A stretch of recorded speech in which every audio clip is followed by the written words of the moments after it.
Buenas noches, muchas gracias. Muchas gracias al doctor Raúl Carrillo por la amable invitación y por supuesto al doctor Asisco Villagómez, persona a quien aprecio mucho y él sabe que le queremos bien. Eh, el tema es un tema por demás interesante porque además genera ciertos aspectos de controversia. Cuando, cuando estábamos enfocando cómo podríamos dar esta sesión, lo último que pensé fue en venir y hablar acerca de los antibióticos y las guías, porque eso lo vemos prácticamente en cualquier libro o publicación con, pues, reciente, de tal forma que lo vamos a plantear en una forma diferente. Quiero retomar 3 puntos importantes de la neumonía nosocomial. La primera es que la neumonía es la principal causa de infección intrahospitalaria. La segunda es que aumenta los índices de morbilidad, mortalidad e incrementa por lo tanto los costos del hospital y es una irreparable pérdida humana. Y en tercero es que existen medidas bien establecidas para disminuir esta incidencia.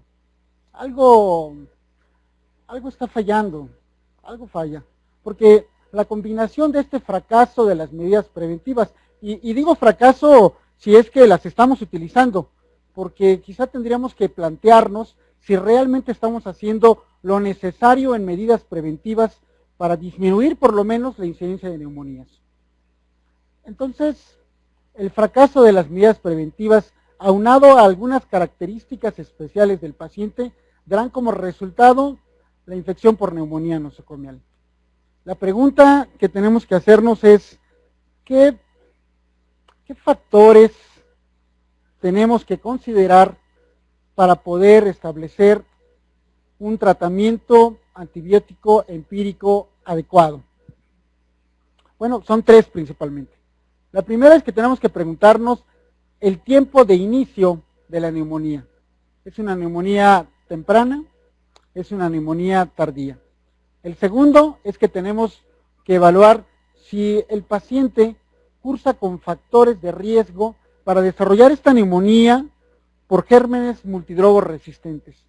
Y tercero, que quizás es la parte más complicada porque requiere un trabajo de equipo, es conocer la flora bacteriana local de nuestra unidad y, bueno, si fuera posible, pues de nuestro hospital y nuestra comunidad, porque de tal forma podemos entonces establecer, basándonos en el tiempo de inicio de la neumonía, el conocimiento o reconocimiento de los factores de riesgo para multidrogoresistencia y el conocimiento de la flora bacteriana normal, perdón, de la flora bacteriana nosocomial, podremos entonces establecer este tratamiento empírico.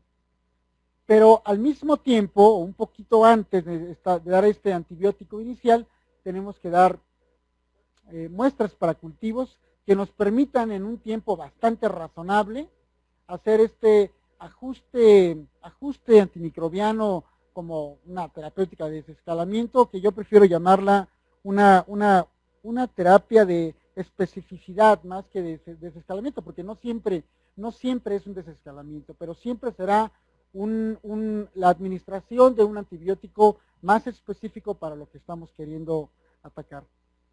Toquemos estos puntos brevemente. La neumonía nosocomial tiene sus importancias saber si es temprana o es tardía. Está bien claro, ya lo comentó la doctora Méndez, y hay algunos puntos que solamente voy a tocar para reforzarlo. Es que generalmente la neumonía temprana se asocia a microorganismos que se pueden observar incluso en la neumonía comunitaria. Estreptococos, hemófilos, el estafilococcus aureus casi siempre sensible a meticilina. En cambio, la neumonía de aparición tardía, casi siempre asociada a ventilador mecánico, está relacionada a la infección por microorganismos ya totalmente nosocomiales. Existen algunos autores que dicen que después de 5 días de estar dentro del hospital, la flora normal de cada paciente se verá sustituida completamente por la flora nosocomial. Principalmente en cualquiera de las tres series, son tres series diferentes, principalmente habrá Pseudomonas aeruginosa, Staphylococcus aureus en cualquiera de sus dos presentaciones, ya sea el sensible o el resistente a la meticilino, y el Acinetobacter baumannii. En cualquiera de las tres series, en mayor o menor proporción, estos gérmenes son los principales. Y algunas características de los pacientes, porque comentábamos pues que tenían que intervenir algunas características como por ejemplo las comorbilidades de los pacientes, es que podrán establecer esa predisposición para desarrollar una neumonía temprana o tardía. Dos aspectos importantes que recordar. Nuevamente, Staphylococcus aureus resistente a la meticilina, Pseudomonas aeruginosa y Acinetobacter están estrechamente relacionados tanto al tiempo de ventilación mecánica como a la exposición a antibióticos de amplio espectro y por supuesto con algunas comorbilidades específicas.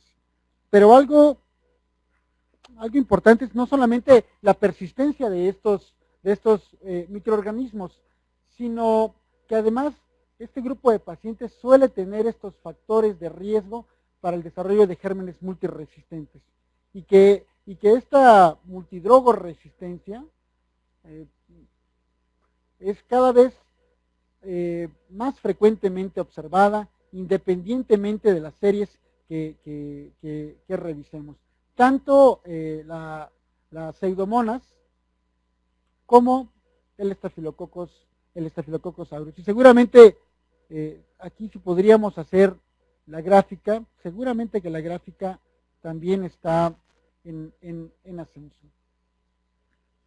Podemos entonces establecer, así como hacer un corte en este momento, y decir, bueno, el primer paso será determinar el inicio de la neumonía temprana o tardía, la presencia o ausencia de factores de riesgo y el conocimiento de la flora bacteriana nosocomial. Si somos capaces de determinar eso, tendremos una mayor posibilidad de éxito para iniciar en forma temprana el antibiótico adecuado.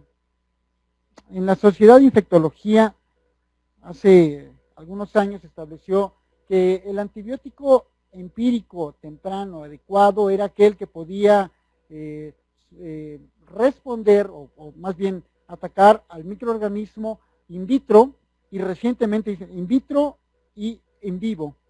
Y esta es la base, la reanimación hemodinámica temprana del paciente séptico, más el inicio temprano del antibiótico adecuado, son la base para incrementar la sobrevida en este grupo de personas. Pero vamos a atendernos aquí, que es lo que nos importa en este momento, porque aquí hay dos situaciones. Primero, no basta con iniciarlo, hay que iniciarlo en forma temprana. Segundo, no basta con iniciar en forma temprana un antibiótico, tiene que ser un antibiótico adecuado. Y las bondades de administrar un antibiótico adecuado en forma temprana, pues están sustentadas en diferentes trabajos de investigación, en donde la administración de este fármaco adecuado y en forma temprana refleja sustancialmente una menor mortalidad.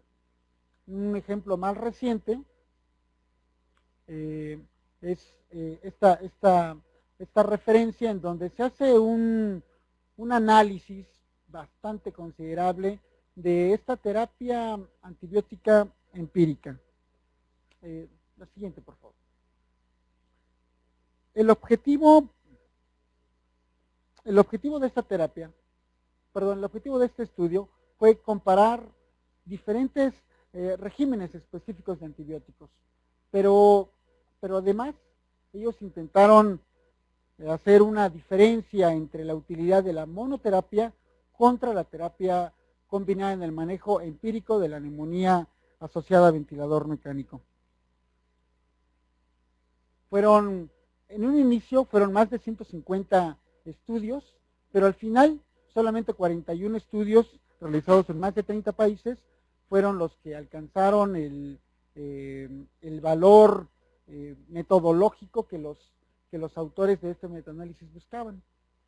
Es una muestra considerable de pacientes, más de 7,000 pacientes, y también fueron 29 diferentes esquemas antimicrobianos los que se evaluaron en este metaanálisis. Y realmente los resultados son por demás interesantes. De por sí hay controversia en estos aspectos de si se da en monoterapia o en terapia combinada, si un esquema es superior al otro. Yo creo que más que esa diferencia de los esquemas y la diversidad de los resultados, y por eso no puede ser concluyente ninguno de los estudios, es que tenemos que buscar nuestra flora bacteriana. Y aunque creo yo que podríamos hacer estudios de epidemiológicos en diferentes regiones, el estudio terapéutico sí debe ser, creo yo, en una forma muy local. No existe, al menos en este metaanálisis, no existe evidencia de que alguno de los regímenes evaluados de estos 29 fuera superior a cualquiera de los demás. 30 estudios reportaron mortalidad, el resto no lo hizo. Y la mortalidad global para la neumonía nosocomial fue del 20%. Falla terapéutica, se le llamó falla terapéutica al aspecto de que no hubo mejoría ni clínica ni microbiológica después de 48 horas de haber iniciado el fármaco. Y esta falla terapéutica fue reportada en 33 de los 41 estudios. Esta falla terapéutica inicial se observó en 37% de los pacientes. De hecho hay algunos trabajos que están en contra del tratamiento empírico inicial. Dicen, la posibilidad de tener una terapia ineficaz es hasta del 40%. Pero además, esto incrementa los costos intrahospitalarios y además puede favorecer lo que es la capacidad de resistencia microbiológica. Los que defienden la terapia inicial dicen, bueno, es cierto, podemos equivocarnos en 40% de las ocasiones, pero podemos acertar en 60%.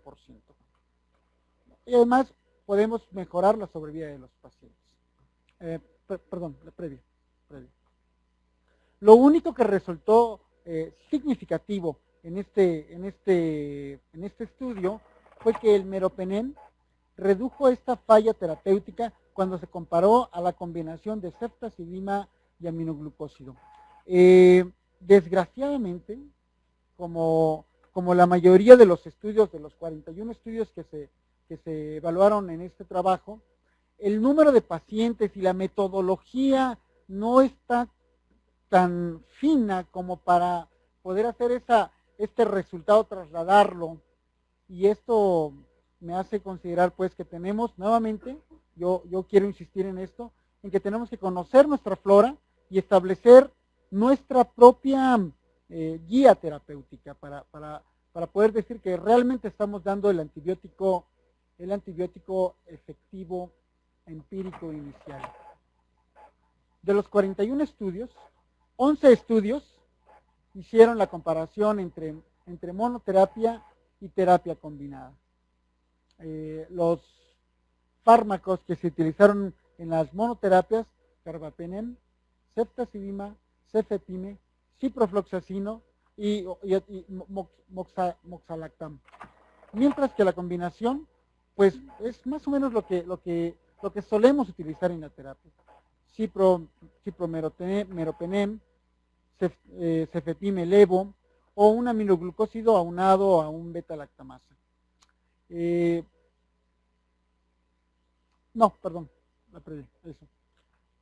Realmente, cuando se hace la evaluación de los estudios, aunque hay una discreta carga hacia la monoterapia, no hay estadísticamente, no hay un peso para poder decir que la combinación es mejor que la monoterapia o viceversa. Los que defienden la terapia combinada consideran que esta disminuye la posibilidad de desarrollar resistencia antimicrobiana y que hace una sinergia con el otro fármaco y que esto va a influir en el pronóstico de los pacientes. Por lo menos en este y en otros estudios, la combinación no es superior a la monoterapia. Habrá que preguntarse entonces, ¿por qué la usamos? ¿O en quién podríamos recomendar esta terapia antimicrobiana combinada? Este estudio puede darnos esa información. La siguiente. Bueno, este es un estudio prospectivo, se realizó en 28 unidades de cuidados intensivos. Compararon una estrategia de monoterapia contra una terapia combinada. Las variables a estudiar, mortalidad, y las variables secundarias, los días en terapia intensiva, los días de estancia nosocomial, la respuesta clínica y la respuesta microbiológica. Fue nuevamente un buen número de pacientes, más de 700 pacientes con neumonía nosocomial asociada a ventilación mecánica y fueron aleatorizados. Monoterapia, 371 pacientes y prácticamente el 50% recibió una terapia combinada. A ambos grupos de pacientes se les enviaron muestras de secreción de sangre para tratar de determinar los organismos más representativos de la infección. Y mientras que en el grupo de personas que recibieron una terapia combinada tuvieron más principalmente pseudomonas, estafilococos meticilino resistentes, y algo que me llamó la atención en este estudio fue que en tercer lugar estaban los hongos, con un porcentaje de prevalencia muy parecido a lo que podría considerarse en otras partes del mundo. De hecho, nosotros publicamos un trabajo recientemente, hace un par de meses, en donde nuestra prevalencia de candidiasis sistémica es muy parecido a esto. Mientras la monoterapia, el grupo de pacientes con monoterapia, también, nuevamente, pseudomonas aeruginosa, seguido de, bueno, esta la voy a dejar pendiente porque hay un comentario extra, otros grupos parecidos a la pseudomona, por supuesto, Staphylococcus aureus. Como podrán ver, realmente no hubo una diferencia significativa, ni siquiera en los porcentajes de pacientes y organismos. La mortalidad fue evaluada a 28 días y no hubo una diferencia significativa cuando se compararon los dos grupos. Pero la proporción de pacientes que recibieron un antibiótico inicial adecuado fue mayor en el grupo de terapia combinada. Se comparó el grupo que recibió terapia combinada contra el grupo que recibió monoterapia, y esto podría explicarse hasta coloquialmente, que bueno, si no es Chama, pues Juana, que la combinación puede hacer sinergia o bien puede tener un mayor efecto antimicrobiano y entonces tener una mayor posibilidad de tener el antibiótico inicial adecuado si utilizamos una terapia combinada. Los que fracasaron, el grupo que tuvo un mayor índice de fracaso, fue porque tenía una mayor presencia de gérmenes gram negativos multiresistentes.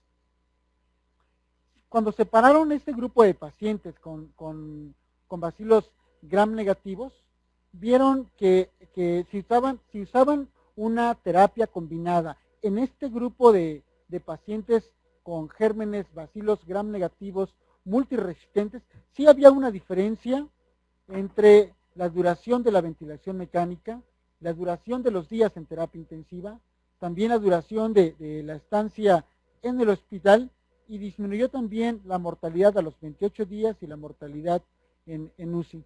pero ninguna de estas diferencias tuvo una fortaleza estadísticamente significativa. La conclusión: ¿a quién le podemos dar una terapia combinada? ¿A quién le podemos dar una terapia, una monoterapia y tener los mejores resultados? Si en el contexto clínico tenemos un paciente grave, pero inmunocompetente, en un escenario nosocomial en donde exista una baja prevalencia de multiresistencia, y nuevamente la insistencia y la necesidad de conocer nuestra flora bacteriana. Si esta persona en especial tiene una baja posibilidad de tener una infección por gérmenes multidrogoresistencia y nuestro hospital, nuestra terapia intensiva también lo tiene, el pronóstico parece ser similar si le damos monoterapia o terapia combinada. Y el hecho de tener en mente los costos económicos y el deseo de no exponer en forma innecesaria a nuestros pacientes a la administración de antibióticos, recomiendan que en este grupo de pacientes se administre monoterapia. Si al contrario, la flora bacteriana local y las características de este paciente en especial sugieren que este pudiera estar infectado por gérmenes multiresistentes, bueno, entonces a este grupo de pacientes parece que la terapia combinada es la recomendada. ¿Por qué? Porque por lo menos la combinación en este grupo de personas se asocia con mejores resultados clínicos. Desafortunadamente no todos los estudios han mostrado esta consistencia. Y termino con este concepto de terapia de desescalación que yo creo pues que más que una desescalación, porque no siempre lo es más una administración más específica contra los gérmenes, nos pudieran determinar en qué momento podemos hacer esa evaluación para poder tener mejores resultados. En este estudio se evaluaron un poco más de 100 pacientes, a los cuales se les llevó esta estrategia de desescalación en estos que tenían neumonía, y fue un estudio que duró más de 43 meses. Y ese fue el protocolo. Tenían sospecha de neumonía, se hizo una investigación microbiológica y se inició basado en lo que ya hemos comentado, un tratamiento empírico lo más eficaz posible, con algunas características especiales. Al cabo de 48 horas, de acuerdo a la mejoría del paciente y a la positividad o negatividad del cultivo, se hizo mejoría clínica, cultivo negativo, y dieron un esquema antibiótico corto. Mejoría clínica y cultivo positivo, terapia de desescalamiento. Aquí hago el comentario que incluso hay algunos trabajos que si hay mejoría clínica y cultivo negativo, retiran completamente los antibióticos. Y hay un estudio en donde se da como tratamiento inicial ciprofloxacino, en donde hay mejoría clínica y al día 6, con tratamiento, con mejoría clínica y cultivos negativos, retiran el antibiótico y demostraron, por lo menos en ese trabajo, demostraron que los pacientes que retiraron los antibióticos tuvieron una mayor sobrevida. Bien, regresamos a las conclusiones de este estudio. Bueno, estos son los gérmenes involucrados en este grupo de personas que fueron a terapia de desescalamiento.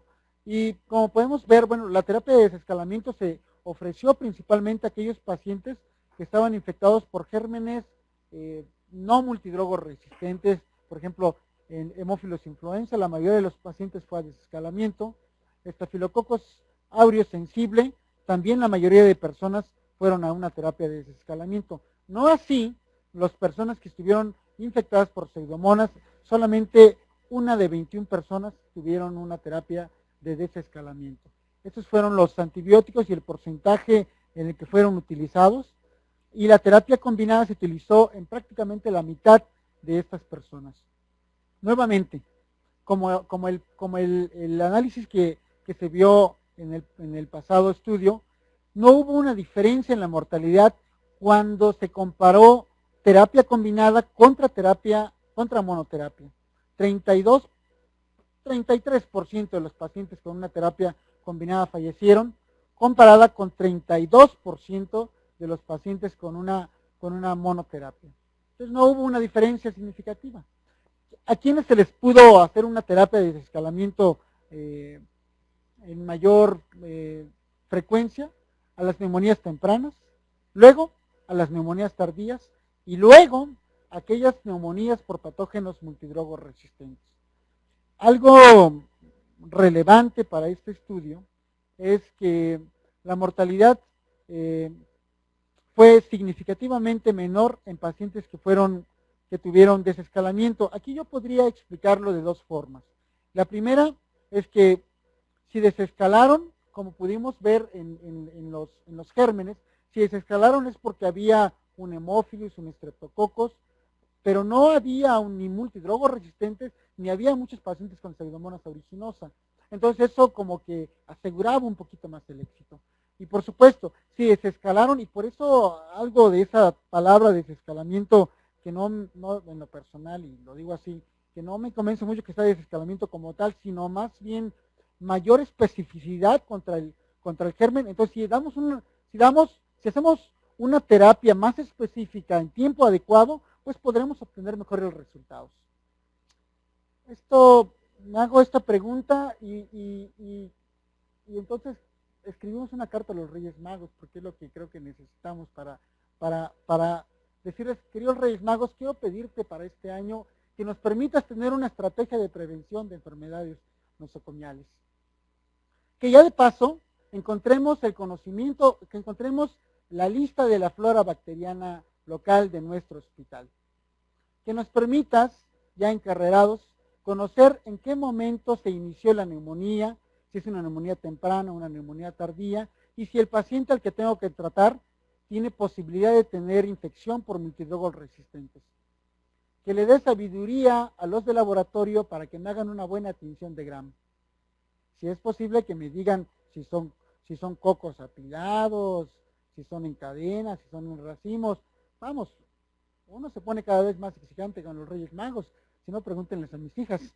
Y que nos permitas también tener un reporte de cultivos en las primeras 72 horas para realizar este ajuste antimicrobiano, esta terapia de desescalamiento o esa terapia de mayor especificidad contra un germen dado. Si